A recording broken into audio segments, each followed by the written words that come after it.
Bapak Ibu yang dimuliakan Allah, oleh sebab itu solusi penyelesaian umat ini hanya satu. Apa itu? Khilafah. Tegaknya khilafah, maka selesailah masalah. Takbir.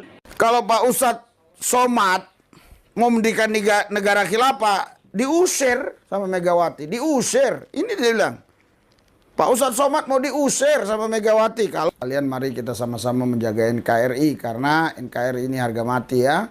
Tidak boleh ada orang-orang yang coba merubah negara Indonesia menjadi negara khilafah atau NII. Contoh seperti yang pernah digaung-gaungkan oleh si Ustadz Abdul Somad ini, khilafah. Lihatlah videonya ini, lihat. Takbir. Bapak Ibu yang dimuliakan Allah, oleh sebab itu solusi penyelesaian umat ini hanya satu. Apa itu? Khilafah. Tegaknya khilafah, maka selesailah masalah. Takbir. Bapak Ibu, ajarkan ke anak-anak sekarang, hai Ananda, mesti ada dalam keyakinanmu berbaiat kepada khilafah. Mesti ada dalam keyakinanmu akan ada orang yang akan memimpin semesta alam. Kalau tidak, dia akan mati dalam mati jahiliyah.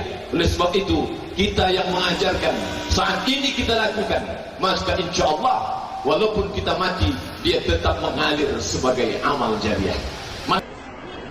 Kapan rahmatan lil alamin itu baru dapat diwujudkan?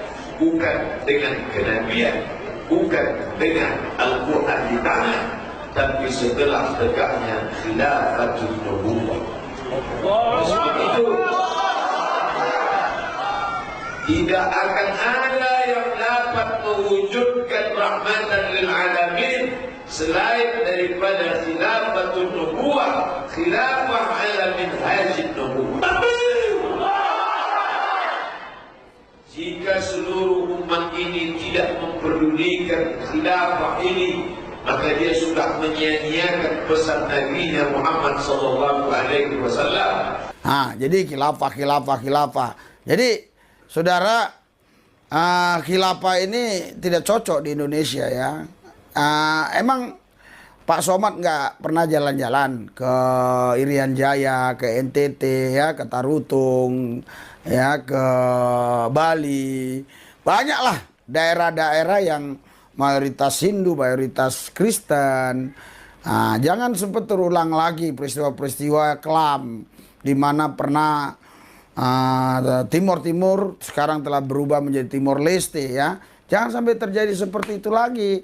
Emang ini Pulau Jawa ini emang bisa ini ya menghidupi rakyatnya kalau ini menjadi khilafah.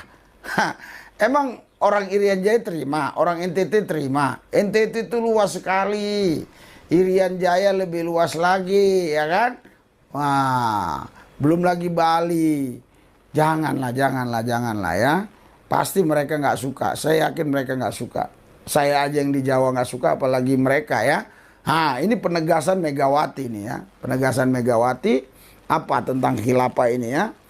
Jadi kalau Pak Ustadz Somad mau mendirikan negara khilafah, diusir sama Megawati, diusir. Ini dia bilang, Pak Ustadz Somad mau diusir sama Megawati kalau mau dirikan negara khilafah. Tapi kalau Pak Ustadz Somad taat kepada NKRI ya enggak lah.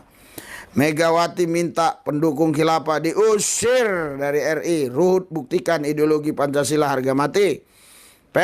Depok ya, ini pikiran rakyat ya. Politisi Partai Demokrat Indonesia Perjuangan PDIP Ruhut Sitompul menyoroti pernyataan Megawati Soekarno Putri. Untuk diketahui beberapa waktu lalu Megawati meminta agar pendukung khilafah diusir ya. Mau apa lagi Pak Somad? Ngomong lagi, diusir dari Indonesia. Menurut Ketua Umum PDIP itu, para pendukung khilafah dinilai merusak ideologi bangsa dan negara. Pak Ustadz Abdul Somad, dengar nih, Megawati mengungkapkan paham khilafah sendiri tidak diterima di negara Jazirah Arab Saudi, seperti Arab Saudi, Iran, Suriah, Libya, bahkan Mesir. Pak Abdul Somad dan rekan-rekan kan sudah pernah ke Arab kan, sudah pernah naik haji kan. Di Arab itu kan ada Mekah kan. Di sana juga kan sejarah Islam awalnya kan. Pernah memerintah kan. Nabi Pak Ustadz Somad Nabi Muhammad SAW kan di sana pernah memerintah kan. Mereka aja tidak mau. Iya, Arab tidak mau. Saudi Arabia menjadikan negara khilafah. Mereka negaranya bukan negara khilafah. Selain itu Megawati mengatakan bahwa khilafah sudah tidak ada alias bubar ketika Turki menjadi republik pada tahun 1924. Turki aja waktu mereka pakai negara khilafah itu mereka itu kurang begitu nyaman, akhirnya bubar tahun 1924. Sekarang Turki justru menjadi negara modern ya. Iya, negara modern mereka ya. Nah, terus di sini tak hanya itu, anak dari Soekarno ini sempat meminta para pendukung khilafah untuk datang ke DPR dan berdiskusi, namun satupun tak ada yang muncul. Terkait pernyataan Megawati tersebut, Ruhut memberikan komentar berupa dukungan melalui sebuah cuitan di akun Twitter pribadinya, Ruhut Sitompul ya. Dalam komentarnya, pria kelahiran Medan ini meminta seluruh masyarakat Indonesia meneladani penegasan Megawati terkait pendukung khilafah tersebut. Artinya kita semua harus dukung supaya negara ini tetap utuh ya. Iya, shalom buat teman-teman semua dimanapun kita berada saat ini, kiranya kita semua tetap berada dalam keadaan sehat dan apapun yang merupakan aktivitas kita sepanjang hari ini, kiranya Tuhan Yesus memberkati. Terima kasih buat teman-teman semua yang sudah menonton video ini dan kiranya ini menjadi pembelajaran bagi kita. Karena apa yang dibahas oleh Pendeta Lubis tadi bahwa Megawati menanggapi tentang bagaimana dikomandangkan khilafah ini di negeri ini teman-teman. Salah satu ustadz yang mungkin terkenal di Indonesia ini yaitu Ustadz Abdul Somad mengkumandangkan, menggaungkan bahwa solusi satu-satunya untuk umat yang ada di negara ini adalah khilafah. Dengan adanya atau dengan berdirinya khilafah di negeri ini, maka semua masalah selesai. Nah, sebenarnya Pak Ustadz Abdul Somad ya mesti belajar dari negara-negara yang ya 100% itu dikatakan Muslim ya atau agama Islam seperti yang ada di daerah-daerah Timur Tengah sana. Dan bahkan kita sudah dengarkan tadi bahwa Arab Saudi saja itu menolak yang namanya khilafah. Menolak kalau yang berlaku di negara itu adalah hukum syariat agama. Dan itu memang tidak cocok justru dalam negeri kita yang memang dibilang bahwa kita sudah punya Undang-Undang Dasar tahun 1945. Dan juga kita sudah punya pilar, yaitu Pancasila teman-teman. Yang harusnya kita harus junjung tinggi dan harus kita hormati bagaimana para pejuang kita itu mempertahankan negara kita ini, bagaimana mempertahankan kesatuan kita ini, yang di dalam negara ini sendiri banyak macam agama, budaya, suku, ras, dan lain sebagainya. Nah, harusnya kita menghormati itu.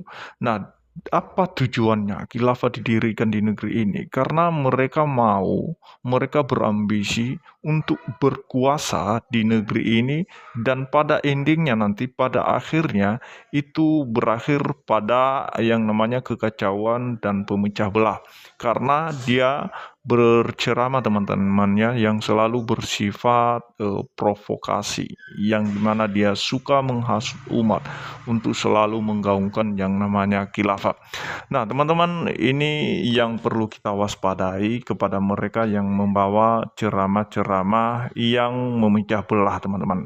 Nah di beberapa tahun yang lalu juga Pak Ustadz Abdul Somad ini dia selalu menyinggung keyakinan agama lain, menghina simbol agama lain, dan itu sudah disampaikan kepada pihak penegak hukum tentang masalah itu atau sudah dilaporkan. Tetapi sampai sekarang itu Pak Ustadz Abdul Somad itu dibiarkan berceramah bebas sesuka hatinya teman-teman ya. Nah jadi bagi saudara-saudara kita yang Muslim, marilah kita lebih cerdas lagi beragama dan mari kita jangan menyia-nyiakan perjuangan para pahlawan kita yang sudah menciptakan Pancasila, yang sudah menerbitkan Undang-Undang Dasar, dan biarlah itu menjadi satu fondasi bagi kita yang kuat ya, yang mempersatukan kita yang berbeda agama, suku, ras, budaya, bahasa, dan lain sebagainya. Nah, teman-teman, kita tetap berdoa saja supaya yang terbaiklah bagi negara kita ini, karena kita sudah melihat bagaimana negara-negara Islam ya yang ada di luar sana, yang memang 99% atau 100% dikatakan semua agama Muslim atau agama Islam. Tetapi pada faktanya mereka masih bermasalah terus. Kenapa? Karena masalahnya di penafsiran kitab suci mereka sendiri, sehingga mereka membentuk kelompok-kelompok, dan siapa saja yang tidak sepaham dengan mereka dan mereka anggap itu sebagai kafir. Nah, teman-teman, ini yang jangan sampai di negara kita ini terjadi hal yang seperti itu. Demikian yang saya sampaikan, kiranya Tuhan Yesus memberkati kita semua. Shalom.